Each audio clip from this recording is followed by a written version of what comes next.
morning, everyone, and welcome to today's webinar. Thank you for joining us for our webinar today. My name is Sarah Okiade. I'm the Growth and Partnership Manager for Growth Consulting, and I'll be anchoring us for today's webinar.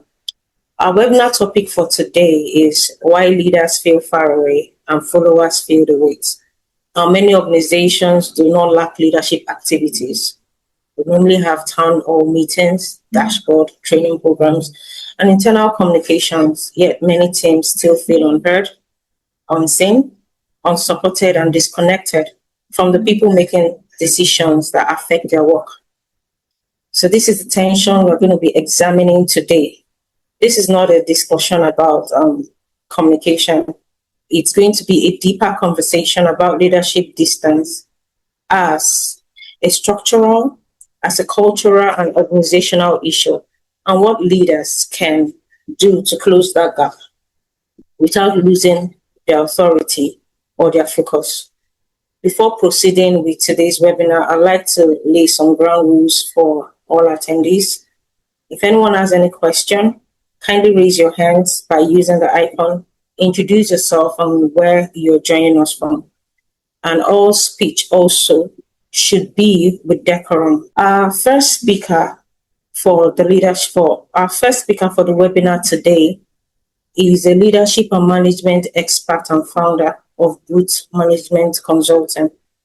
He's also the founder of Growth Management Institute, and which puts both focus on building leadership, strategy, and execution capacity across Africa. He is a chartered accountant, a management consultant, a board advisor, and facilitator with over 20 years of experience in helping organizations strengthen culture, improve their customer experience, turn strategy into results. In the past 7 years alone, he has trained over 6,000 professionals.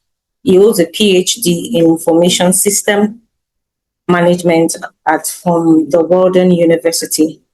Today, you'll be exploring why leadership distance happens in the first place and why it's often created not only by individual behavior, but by the way organizations are structured, led, and informed. Please welcome Dr. Olukunle Yonda as he gives his presentation.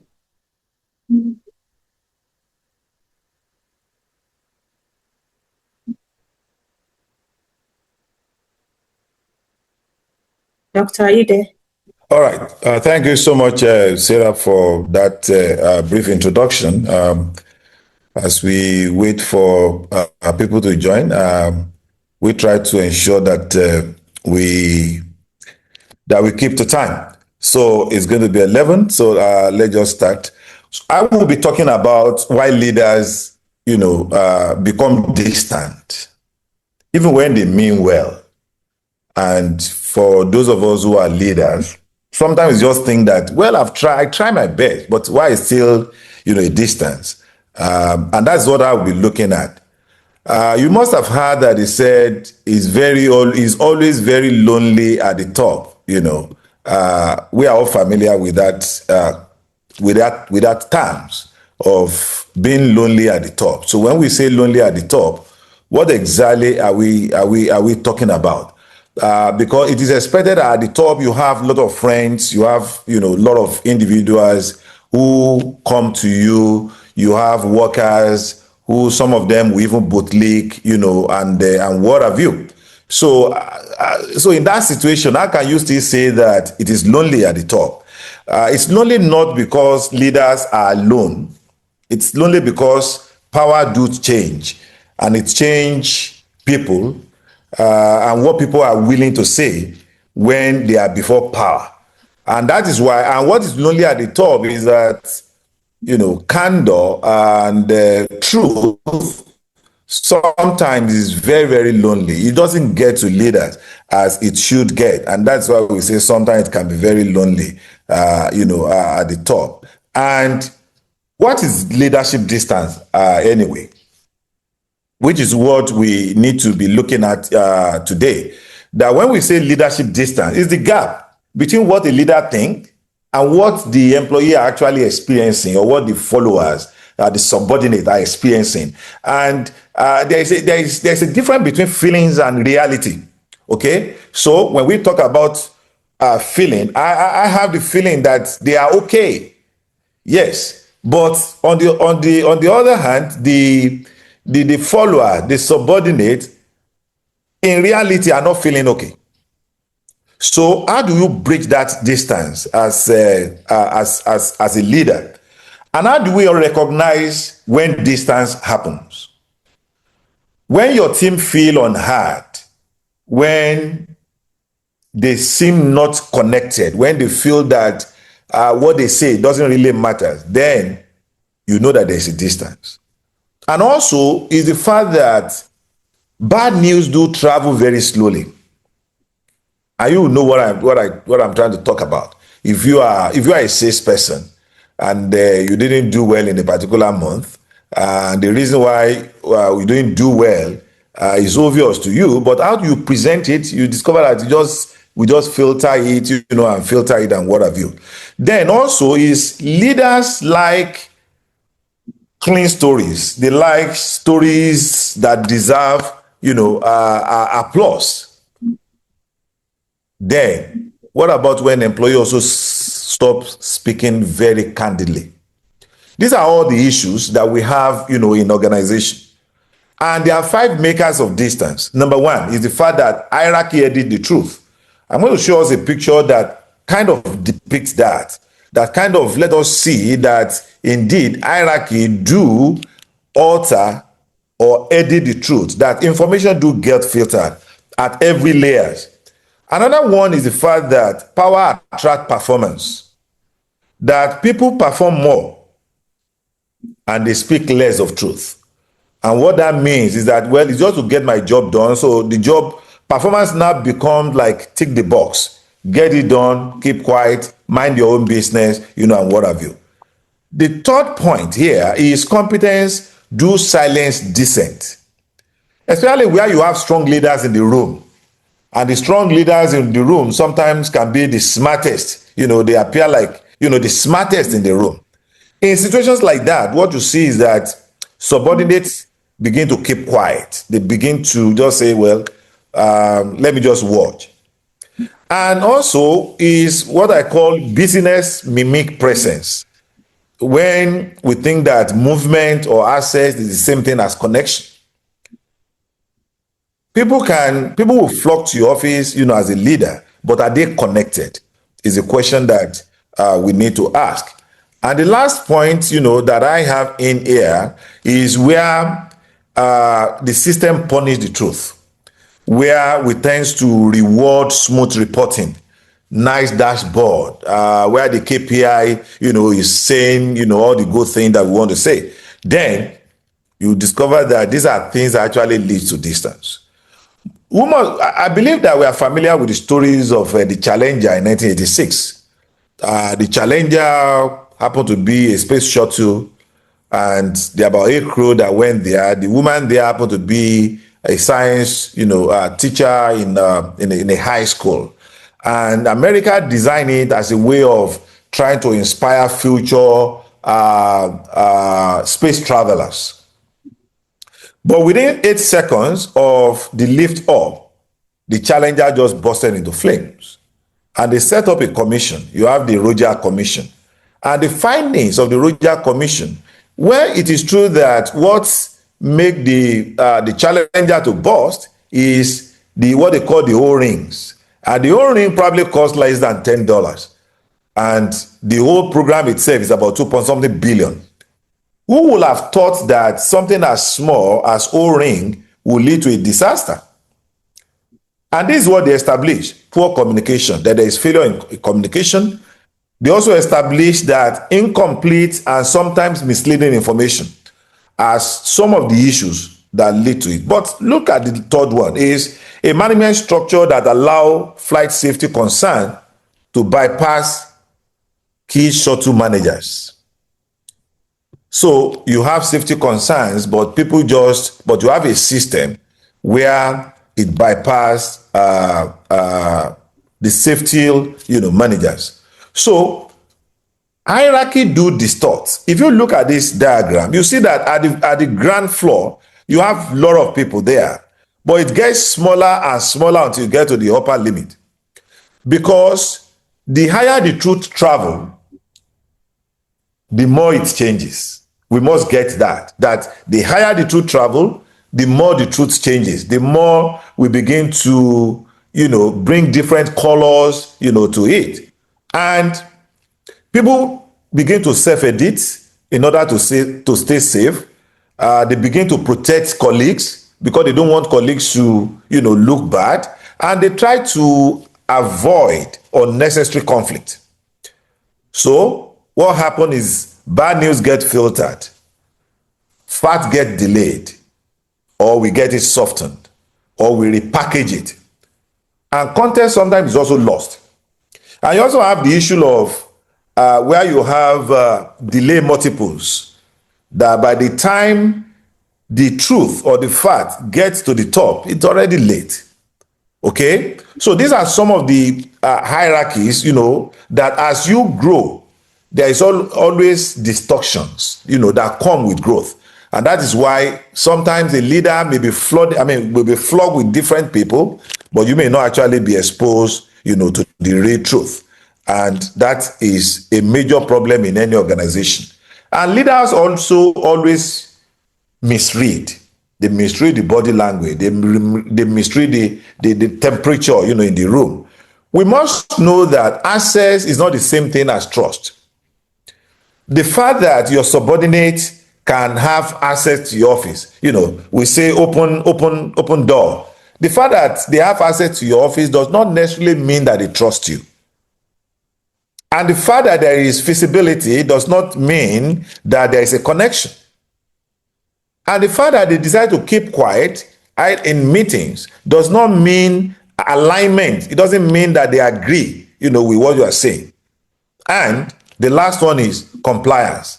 Some of us who have very good background in compliance, the fact that employee or subordinate comply does not mean that they are committed. And these are some of the things that leaders sometimes don't pay attention to. And we need to look at that, very well. That the fact that people can reach you does not mean they feel safe in telling you the truth. And except there is that psychological safety net where your subordinate can actually tell you freely without fear of being reprimanded, you discover that the truth will always get filtered.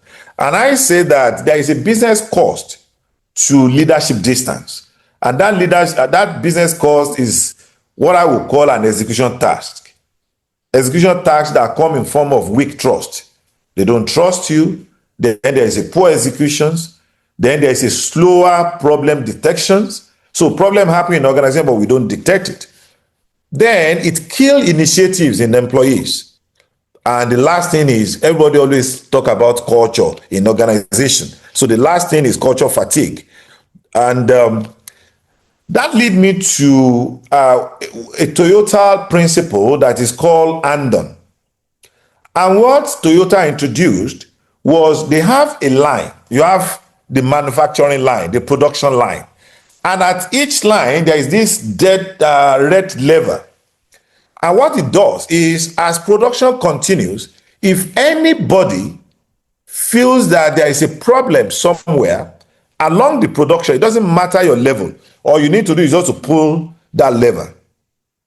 Then the entire production line can stop because somebody has identified flaws. And if you reconcile it with how we do things sometimes, a lot of us as leaders, as managers, we don't want anybody to pull that lever. We think it's going to lead to distortions. But in Toyota, that is not the issue. The issue is that they believe that when problems are made more feasible, then the cost of reproduction, the cost of waste get minimized, because early feasibility will lead to less rework, less waste, and less failures. That is what, and we can bring that principle in as leaders. Okay, how do we begin to achieve trust, in leadership. I said we need to move from visibility to felt presence. I may be visible, but am I present as a leader? Do we move from open door? Yeah, my doors are open. But can that door become a door of trust, a door of safe candor? Can we move from dashboard, those lofty dashboard, that we have, to grand truth, where truth can get to us unfiltered? And can we move from communication to truth flow, in which we're saying that let the truth just flow. Let us not. And you also have to ask yourself, why won't people say the truth? There are so many reasons which I believe that will be covered, on the long run. So in order to conclude this section, I would like to say that the test of leadership is not how loudly you speak from the top. The test of leadership is how honestly reality can travel back to you. And that's what I want us to ponder on. That can truth travel back to you safely? And from here, we must ask that question. What does distance feel like on the ground? It's a question that all of us, need to ask. So thank you so much. That will bring my presentation to a close, and I will hand over to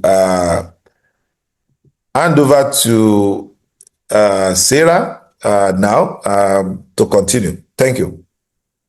Thank you so much, sir. Thank you, Dr. Yonda. That was very, very insightful and salient, and it has given us a very strong foundation to build on. Thank you so much, sir. For our audience, if you have any question, kindly place on your chat. When it's time for us to take our questions, we will attend to your questions. So I'm going to be going on to introducing our second speaker. Our second speaker is a seasoned HR executive, a certified coach, ICF and PCC coach, with over 20 years of experience, including roles in Deloitte and Guarantee Trust Bank.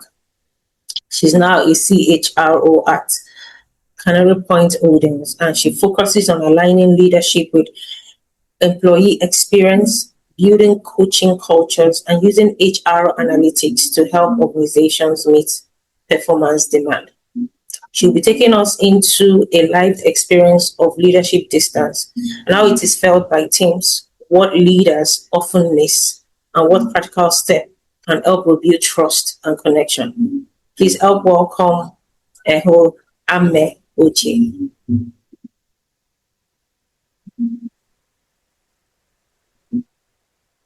Are you there, ma'am?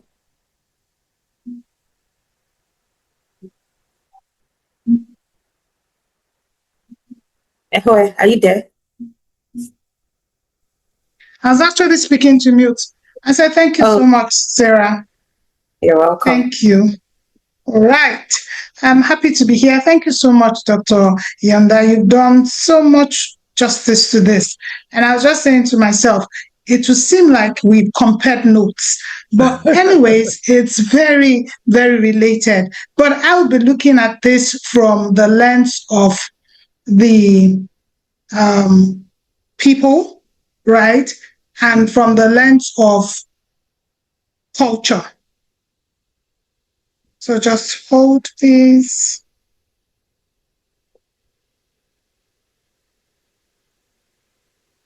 Okay, can you see my screen? Yes, I can. It's okay. Visible. All right, thank you so much. Dr. Yonda did great job concerning looking at it from the leadership angle. Now, looking at it from the people side and the culture side, we all agree that culture is that thing that is felt, that is said, how people act, how things happen. But most times, people say, oh, that's the staff of this place because of the way they act, the way they talk, even the way they dress. However, talking about the distance problem when it comes to leadership, from the people angle, it has happened before the leader understands that it's happening. So quickly, I'm going to say, when it happens, it's not announced. It is being experienced. Then during meetings, people are just nodding. And if it's a wise leader, the leader is going to understand that something is wrong. But at times, leaders don't know. That's why we talk about the distance. The reality is not the leader's reality, right? Then the employees they've quietly quit. They're just there to take the pay, right? There's no initiative. You are wondering what's going on. They're just doing the barest minimum. Minimal. They are doing, oh, this is what I've been asked, this is what I'm paid for. Because they feel this Oga doesn't even know what's going on. This madam doesn't know what's going on. But that's the reality when there's a distance between leadership and teams. So how do they experience it? How do teams experience this distance? You know, Dr. Yanda was talking about this open door. You know, there can be open door and there can be open door. And when you mean open door, literally the door is opened. However, conversations don't take place. And the leader keeps on saying, you know, I have an open door for policy coming. But again, the communication is not going on. What the teams are experiencing is delayed decisions because to go meet the leader. And you're wondering, what do I do? What don't I do? If I don't say, there's problem. Fear speaking openly because they feel, okay, if I talk, time for promotion now, I won't be promoted because that psychological safety is no more there. Then inconsistent visibility, the leader shows when he wants to show or when she wants to show or when it's valuable for he or her to show. Maybe in front of board, maybe in front of senior executive, that's when the leader shows, but it's not consistent there. So again, the team begins to feel like, what's the point? I'll just do what I have to do. Then there's filtered communication. They only hear what the leader feels is okay for them to hear. Meanwhile, the leader forgets that human beings want to know the why. So when is the context? This bring in context. Again, what's the point? The team says, at the end of the day, is what he wants to hear, or is what she wants to hear. So what's the point? So the team, how do they experience this delayed decision? Because again, they're wondering, should we do this, should we not do it? If we do again, especially if the leader is a temperamental one, or if the leader is the type that believes you don't have no right to say anything to me. Hierarchy is a problem. They experience it that way. Then what are the early signs? Disengagement has already happened. You know, it's usually felt than spoken. That's what I said when I started, the distance. You begin to see people quietly quitting. Like I said, they will never, ever contribute during meetings. They just nod their head. Anything the leader says, yes. Okay. Some will even be bold to say, whatever you say, it's okay. Is that what you want? It's okay. Then no, there's a problem. So I'd categorize this. I said there will be behavioral science, emotional science, organizational science. Under the behavioral science, passive compliance, that's what I said. Anything you say. Silence in meetings. They will even ask you questions as a leader. When you begin to get team members that just nod their head at everything you do, as a leader, be worried. Because guess what? You don't have robots. You have human beings that have the ability to think. That's why they're in the team with you. So they should be able to challenge you. Now, challenging you does not mean being rude or talking to you in a way that is not acceptable, but be able to say, oh, why are we doing this way? Can we try some other way? Or give a typical example where it's a financial target type of team, and you go and you say, okay, you have a target of maybe 3 billion for the month.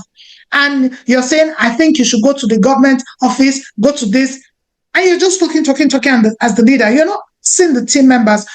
How do you think you want to achieve this? How can you achieve this? Who are your leads? Because guess what? Every human being has the ability to bring solutions. And that's what coaching is about, right? Because we know that every person has the answer. So for every leader, you must have the patience to ask those questions and to let people give you the solutions. Because when this happens, there's accountability. Not talked at, or when they don't feel safe, they will not open up. They will not give you solutions. They will not give you ideas. They'll just nod their head. Then the signs are there. Then the emotional signs, they already quit, you know. They're there to get the pay. So there's no morale. They're not quit there because if I get the next one, I'm gone. There's withdrawal. For example, there's a team member that's very outgoing. But when the team member sees that if I give suggestion, it's not taken. If I say, let's do it like this, the leader do not agree. The person just withdraws. The person is there physically, but is not there with you. Then I talked about accountability. When you don't allow people own it, again, it's there because there's this distance. There's not, they just tell you in their mind there's no point. Is the boss anything he wants. It becomes your job. It's no more our job, right? Then the organizational science, this is the worst. Again, behavioral science, emotional science, all fits into organizational science. Why? Because there's slow execution for anything. So imagine there's a project or there's something that has to be done. Person is just waiting for you, the leader, because you've made it in a way that is you versus us, right? Then there's blame culture. So why didn't we respond to this client's email? Oh, customer experience did not forward it. IT did not. So there's blame culture because there's no ownership. They don't believe it's about the work I do because, again, there's no psychological safety. There's no buying. It's just about, let me get the money and go.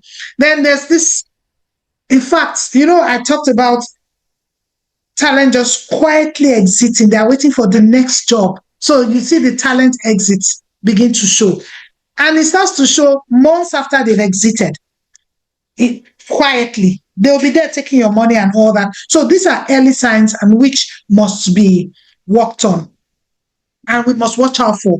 Now, what's the cost of this distance to the organization? Now, looking at this, it starts with the distance, right? And guess what? Leaders don't deliberately start to be distant. Very few, and what I mean very few, there are those ones that are very into hierarchy. So therefore, I'm talking, don't talk. But in this age and time, we know that leadership is about influence. Leadership is not about title.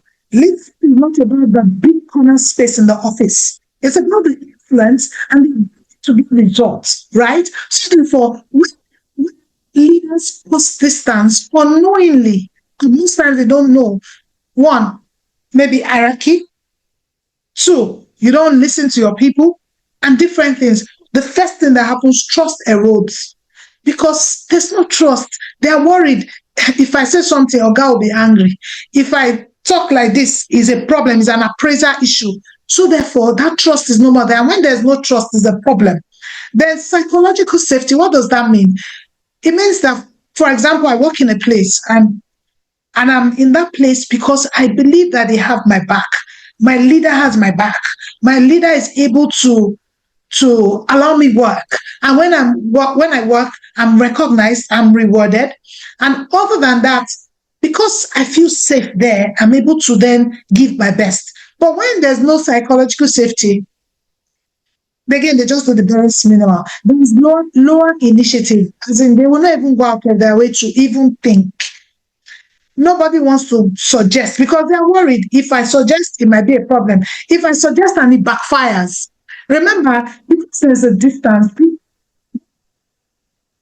I'm not safe to suggest. And because if I suggest and it becomes a problem and we fail, then I become the enemy. So there's no trust to even try and fail. So I just keep quiet.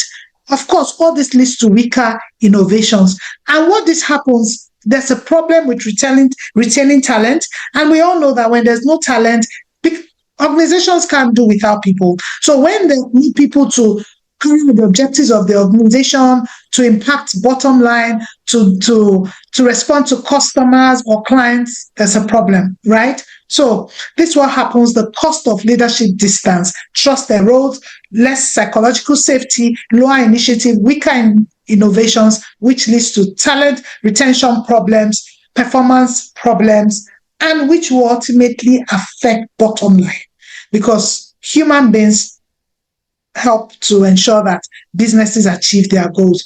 Now, again, I talked about the psychological safety connection. And why am I hammering on this? This part is what makes or breaks a culture. Now, culture in an organization is about people. Now, when there's fear of punishment, remember I talked about, okay, I want to suggest something, I'm scared. I suggest and there's a problem and the problem comes up, I take the fall.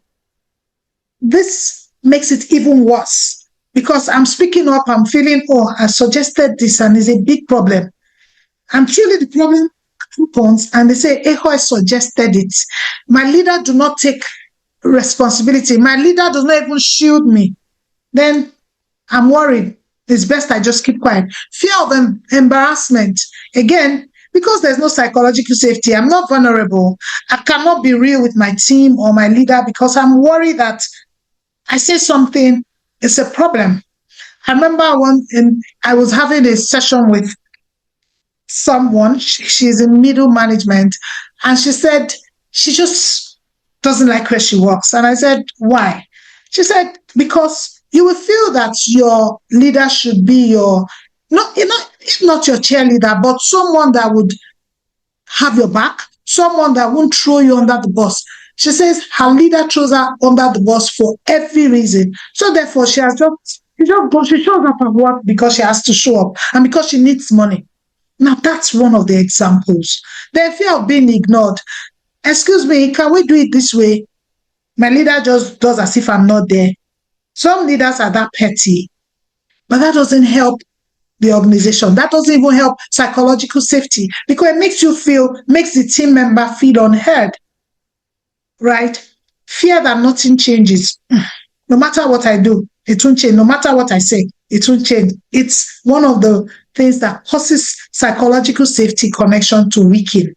And once psychological safety is zero, there's a problem in the organization. So I call it a distant culture where leadership is very distant from team.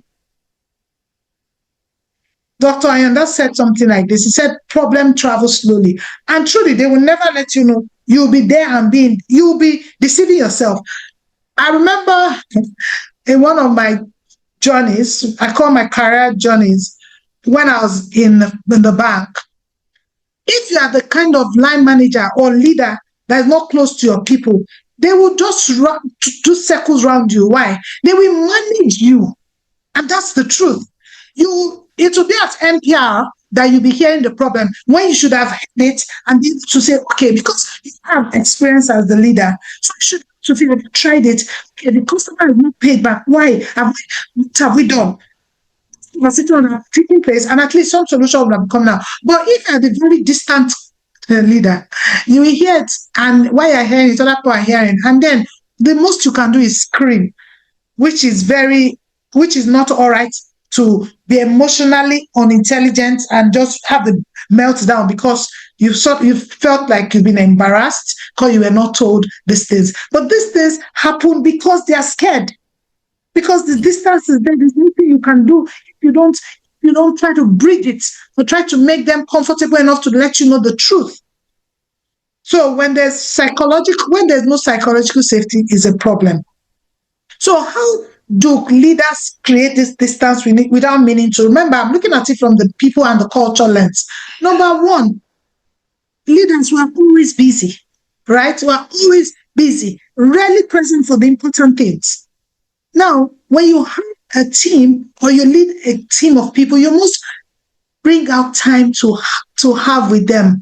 Now, some people will say, but I don't have that time. I was coaching a leader recently, and he said to me, I'm so busy, I don't have time to talk to people. And I said, there's a problem with that. And I asked him, I said, why don't you have time to talk to people? He said, because I have my own deliverables, But guess what? You are a leader because you must get solutions through people. So therefore, you must have that time to connect with them. Very important. So leaders create distance out of busyness. Not that they just want to be busy. No, don't get me wrong. They have work to do, but you must create that time. And another thing that also, in one of my journeys, I had that problem was I was dealing directly with line managers. Look for time to talk to team members also. You would also, because it's what it gets to you, the truth has been so filtered. It's safe with you. Your office, the open door, truly the open door. They will let you know what's going on. So, business, we must be very careful because that's one way it happens. Then transactional leadership.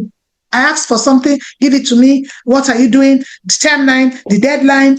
But remember, people are people. We want to connect. We want you to be a transformational leader, a charismatic leader, that leader that is not only concerned about the task, but wants to know how I'm developing, is influencing me positively, is changing my world one meeting at a time. Transactional leadership causes distance because it's all about give me this, give me when are we, what you're not looking at the person who is doing all these things. Now, it doesn't mean that when you do that, you are soft, because at times, as leaders, we might feel, oh, if I ask too many questions, I might look soft. No.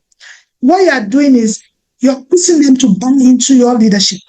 So therefore, they are loyal to your leadership, ensuring that we all win as a team. Hierarchy over humanity, I talked about it, is another thing that causes barrier and distance. I'm MD, I'm CEO. It's all right, it's not a problem. But guess what? It doesn't have to be spoken, it's just the influence you have. Remember what I said, leadership is influence. All they need is the influence, the positive influence. It's not about the title, it's not about the rank. Because again, when we're we're unable to connect, we're unable to help people deliver. Then over-reliance on dashboards, data replaces dialogue. It's all about the reports. It's all about when we should have those conversations. Conversations help a lot. Then during crisis, engagement is key. Before, after, during crisis. Before crisis happens, be the leader that engages. Show up. Don't only show up when there's a problem. Show up all the time. Let them know that, oh, this my leader is there for me. So, from visibility to connection. Now, what does that mean? What employees really need is real connection, genuine presence. Don't only come when there's a problem. That you open door, let it be open door. Let them come in and tell you, this is what's happening. I want to do this. Let them come with solutions. That's the time I think we can do things. Let them have that time with you. You also create that time with them. Then invite honesty. Don't punish when someone tells you the truth. Don't feel like, oh, who is this person to tell me this? Does he or she know how many years of experience? I've worked 50 years. No. I'm older than this person. After all, I'm the team lead. I'm the leader here. No. We all don't know it. We all don't have all the answers. Is that staff that might just be the one that will just give us that solution to that breakthrough? Then we must be responsive when we ask for things. When we ask for their feedback, let's act on it. And let's be clear. Because if you don't act on it, next time nobody will say anything. Then let's lead with empathy. Empathy, not sympathy.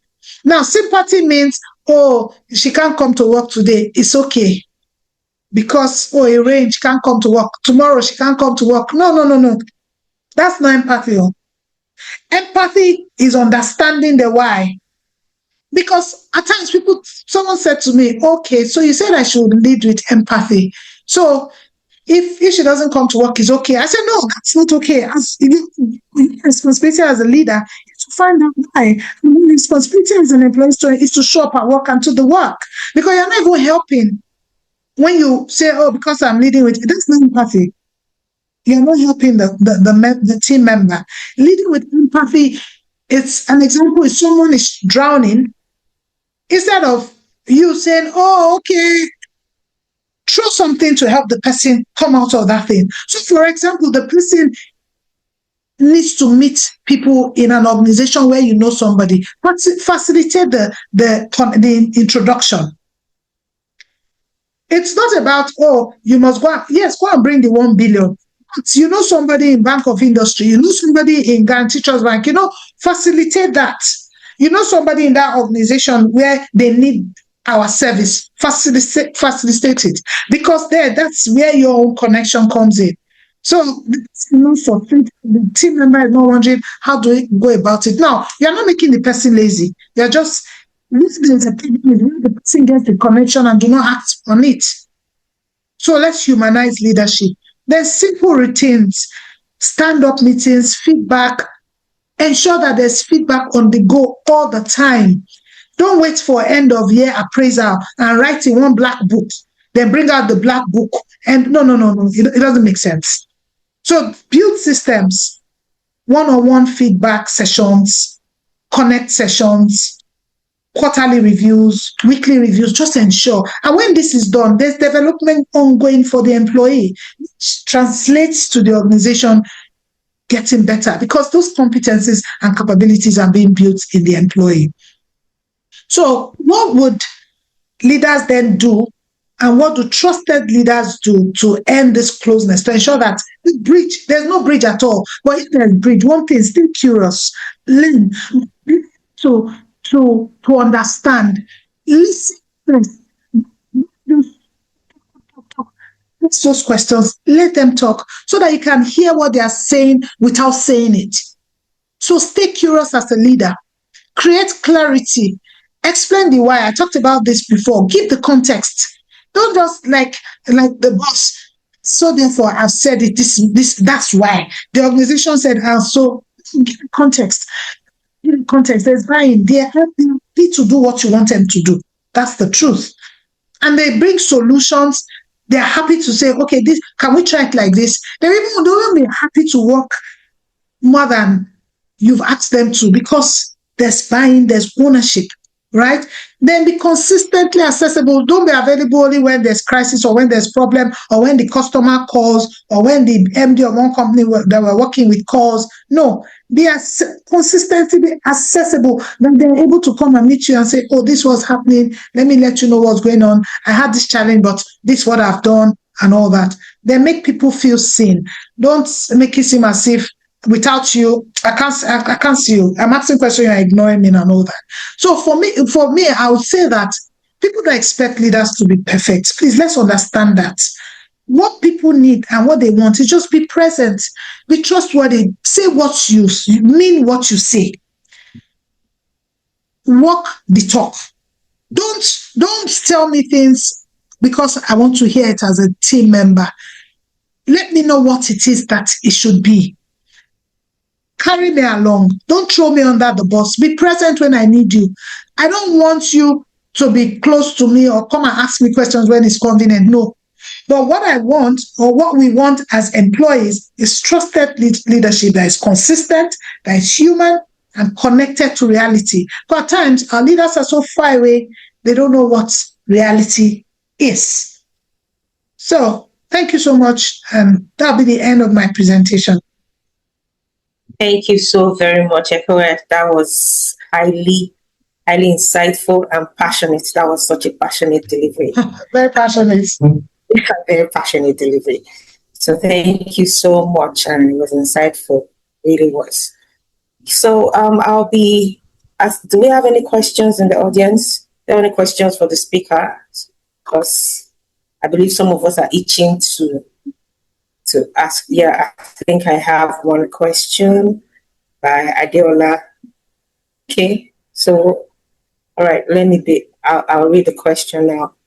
At what point does leadership authority becomes leadership distance? And how can organizations recognize when that line has been crossed, especially centralized and bureaucratic systems where information is filtered, decisions are concentrated, and leaders are structurally separated from frontline reality? Did our speaker get that? Would you like me to repeat the question? Yeah. No, we can see the question. Yeah. Okay, all right, that's fine. So the floor is open. Electable speakers. Who wants to go first? Well, I used to AOA, so please go ahead. Let's hear your perspective. So at what point does leadership authority become leadership distance, and how can organizations recognize? So like what I talked about, leadership authority, it's okay, it's there. The leaders have authority. It becomes distant when we're inaccessible as leaders. It becomes distant when hierarchy becomes a thing. So therefore, I'm the leader. Who are you to talk to me or approach me? Where again, the team members cannot approach the leader. They don't understand where they are going or where they are coming. It's just the distance is already there because they can't assess their leader. They don't understand what's going on. Hierarchy is a problem. And again, the open door is no more the open door. Even if the door is physically open, but I can't access. So it becomes a problem. And I'll say, how can an organization recognize when the line has been crossed? People are quitting, people are leaving. You see talent exiting. Even if they are not exiting, they don't take ownership. They do the barest minimum. There's no innovation. There's weak accountability because every person just like, well, let me just do my own. The leader is there. I'm here. They don't give ideas. Meetings are, they just nod their head. There's just this passive compliance. So I'll let Dr. Yanda share his own perspective. Thank you so much. I think it is well said. When it comes to leadership, authority. As a leader, of course, you're going to have your authority, but it must be approachable. I think that is very key. You can see someone who is a CEO that everybody is very free to, maybe even eat popcorn, with them and all of that. People are very free to him, so they're able to share. And you can see someone who is just a supervisor and become unapproachable. Let me quickly tell you a story. In one of our innovation facilitation program that we did some years back, there was a lady from a particular bank, one of the major and the largest bank in Nigeria. The lady went to the hospital and came back she was pregnant, came back from the hospital and she was completely dejected. Dejected because she was pregnant with triplets. So, and we are talking about days when there was no remote work. So she was so completely dejected and she didn't talk. She didn't say anything. She was just like this in the office. And then the boss, went to her and said, what is going on? She couldn't even say, but later she has to say. And the boss said, oh, is that the problem? Don't worry. This is what we're going to do. We are going to share your work. We will distribute your work. Work remotely. I'm talking about before COVID. When there was no remote work, like that, in Nigeria, he said, work remotely. Then after that, he said, we'll distribute your work, and what have you. And that lady said something that I would never forget. The lady said, she delivered, there was no issue. But the lady said, as long as that boss is in that organization, she said, I will never leave. She said, I will never leave that company. And when the rest of the people were doing jackpot and they were going here and there, guess what? She did not leave. She's still with that organization because the boss is there. Now, let's look at the two. You have the authority. Did they cross? The boss did not cross, that authority. The familiarity is also not there. But the boss, like we said, in terms of empathy, was able to say, guess what? Let me put myself in the position of this person. And the boss even happened to be a woman. I mean, a man, not even a woman. So she talked about, empathy the other time. This is the place of empathy. This is where empathy comes in. And so long as you have the authority, ensure that you are also approachable. If you are not approachable, people begin to filter the process and they begin to edit the truth. They begin to edit their reality. There was a Gallup research some years back that says that 63% of employees are not who they are in their place of work. And what that means is that 63% of employees have edited themselves to view, they have edited themselves to fit the organization.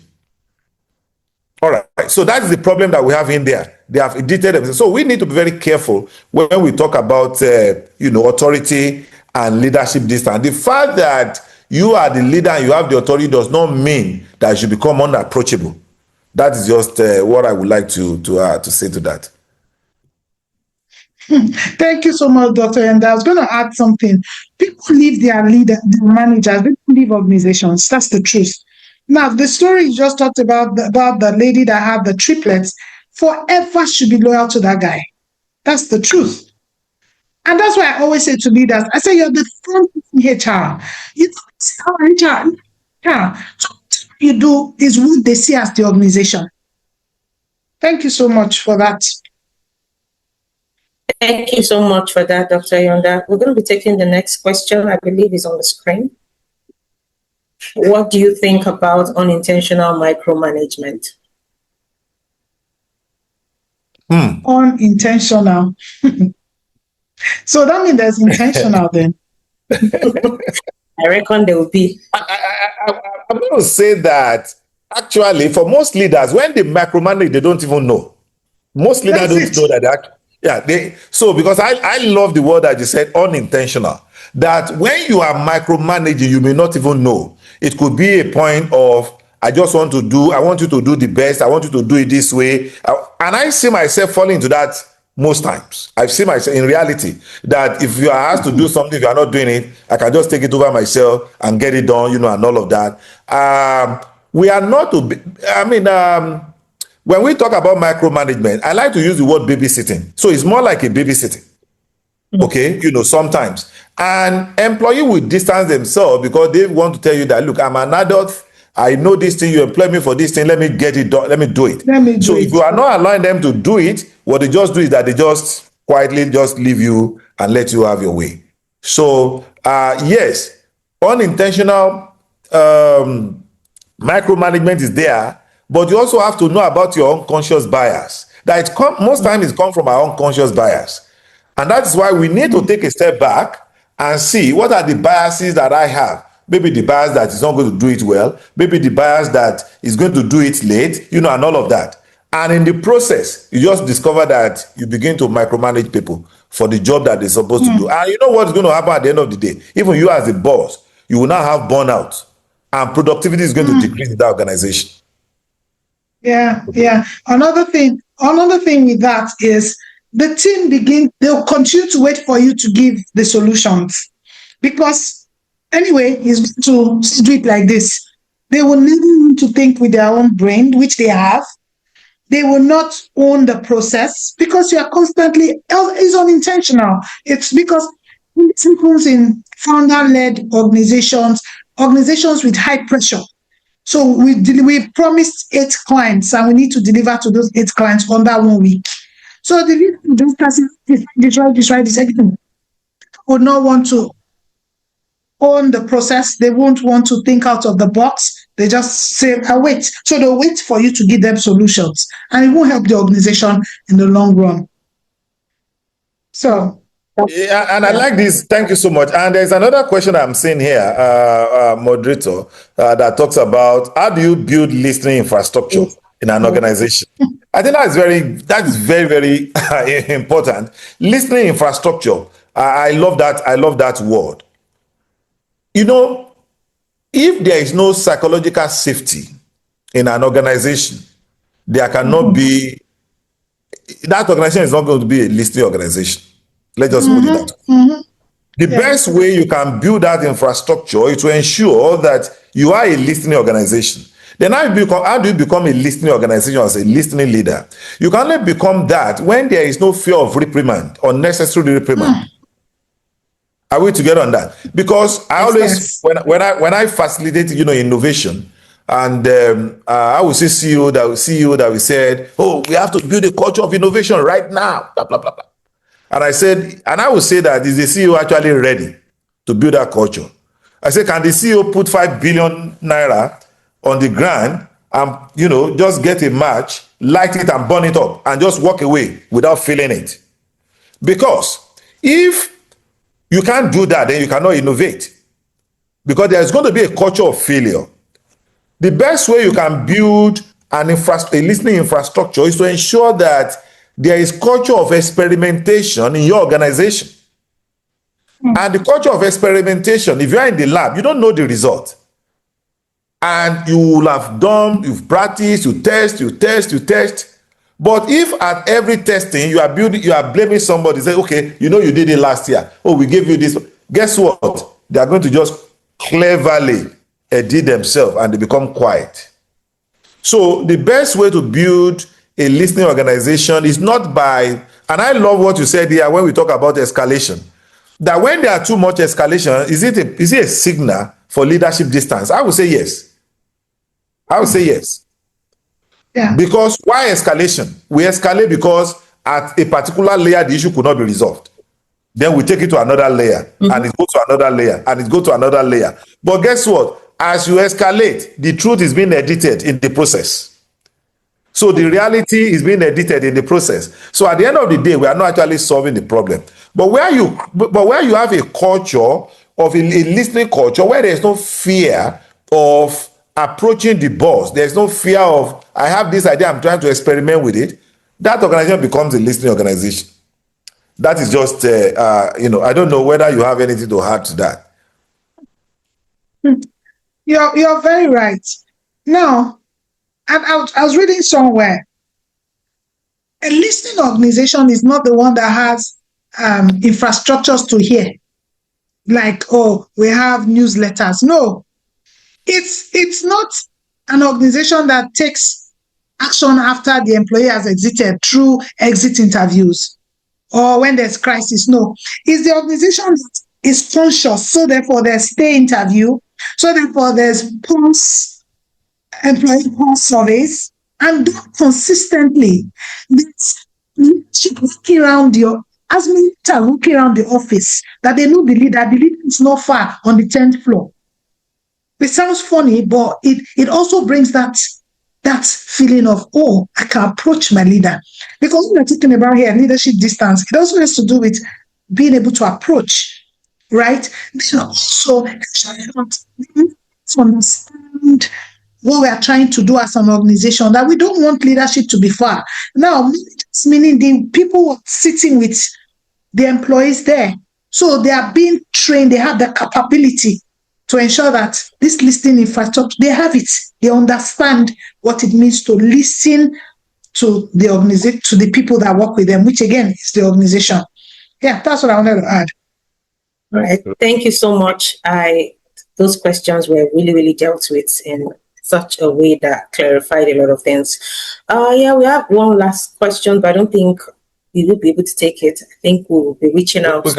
Let's take the last one, if you don't mind. Okay, all right. Okay, then. So the last question, hope you can see it on the screen. Can we speak about upskilling or ways to bridge the distance gaps when to bring in a middle level to reduce the gap? I don't know if that came out right. Okay, let me take it again. Yeah. Can you speak about upskilling? I think it's clear so that we can save time. And I would just quickly say one or two things, there. Will upskilling reduce the distance? So when we talk about upskilling, maybe we are talking about competencies, soft skilled competencies. Maybe that's what we are looking at. I think it can fix it because it's a behavioral issue, as far as I'm concerned. When we talk about the distance, first of all, it's a behavioral issue. I also do not believe that creating another level of layers is going to solve the problem. Because guess what? There are two of you in the car, the driver and the owner of the car, and the two of you are driving. You are very close. You don't need any bridge. But guess what? There can be a distance between the driver and the boss, isn't it? And we see that a lot. So even if you decide to bring another level between you and the driver, who is now there can still be a gap between that person and the driver, and between you and that person. And that's why I say, for me, it is more of a mind shift. It's more of, a behavioral transformation. And today we talk about behavioral designs. That is what the kind of upskill that we can begin to look at. That we are in the era, especially this era of AI, where organizations now begin to talk about humanity, where organizations begin to now address things that really make us to be human. Because those things that make us to be human are also the reason why there are gaps or whether there are bridges. Okay, so that is what I would just say to that. Let me use to you, ma'am. Just to what Dr. Yanda just said, this is not a physical gap. It's not like from point A to point B. is a behavioral thing, is a mindset thing. So it's a middle level. If you do not have the right mindset, you will worsen the situation. So therefore, modeling is very important to, to upskill that person and the modeling of that leadership and what the culture is defined to be. There'll be a problem. So I agree with what Dr. Yandea said. Yes, we can upskill, that may address it, but the mindset is there, which is important. To see and leadership modeling, very important. So from the top, what is it we want the leaders to do or be in the organization and the culture? Yeah. Thank you so much. Thank you so very much. Okay, so I noticed on the call we have Dr. Babatunde Obrima. He will be one of our panelists for our next webinar. And he's the chairman of IHMS board and immediate past CEO of FinTech Association. So, Doctor, you're on the call. Would you like to say something about all that we've spoken about so far? Just a little bit of contribution, if you have any. Good morning, everybody. Good morning, sir. It's a pleasure to be here. I mean, leadership is it's a whole complicated thing, and a leader must really be transformational. You know, you must be alert to what is happening and being able to change and ensure that you're also situational, you know, so you have to be many things at the same time. But I think that, I mean, a leader cannot afford to be far away from the people. It must always be a concept of shared vision. And how do I ensure that we work together to get to the destination? So that would be my comments. Thank you very much. Thank you so much, sir. I really appreciate the comment. So we'll be closing for now, but I'd like to know, do we have any closing remark from any of our speakers? A brief closing remark to add the ice on the cake. Dr. Well, my own closing remark would just be, let's try as much as possible to know ourselves. When you know yourself, you will be able to look for areas where you need to improve. And with that, see another as human and try to walk in their shoes, feel what they feel. And if you are able to bring empathy into what you are doing, you are going to be a good leader. That's Dr. Yandea said what I want to say, so it's okay. I think I'll leave it like that. But just to say, I'm a mind reader then. Real, you would sit with Dr. Yandea and you know, but a real topic, very important in our age and time. And at this time, leadership distance is real.